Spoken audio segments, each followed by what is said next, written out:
Hey, fifth grade mathematicians. So yesterday you were to play the factor game. And in playing the game, you were asked to play it 2 times and then to take a look at this analysis sheet and then play the game 2 more times. So there were just a few questions that I wanted you to answer. And it's just referring back to the strategies that you used, the things that you noticed on how to maybe get more points and to kind of box your opponent into making it so that they got 0 points. So I want you to just take a look at this again, and if you haven't had any questions about it, you can feel free to email me. Excuse me. The one thing that I did want to point out is I did throw in 2 new vocabulary words for you to be aware of and things that you're going to need to know for next year. So there are 2 different types of numbers that I was talking about here.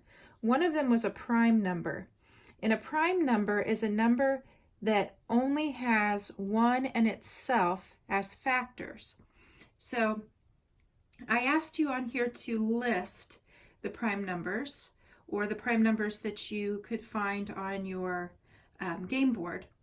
And I also told you that 1 is not a prime number because by definition of prime number, it has to be 1 and itself, and it can't be 1 can't be both numbers.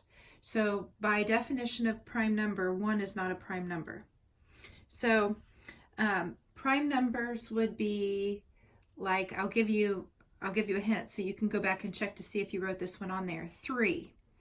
3, the only factors for 3 are 1 and 3.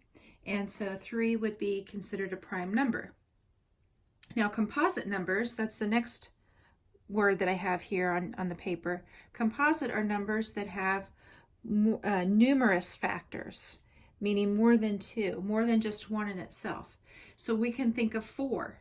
4 has 1, 2, and 4. So that would be a composite number. I think of 12. 12 is a composite number.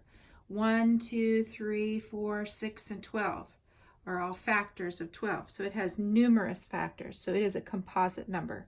So those 2 definitions and those 2 words I wanted to point out to you. And I want to make sure that you're doing this game analysis also, because this is what I want you, this is the information I want you to get from playing that game.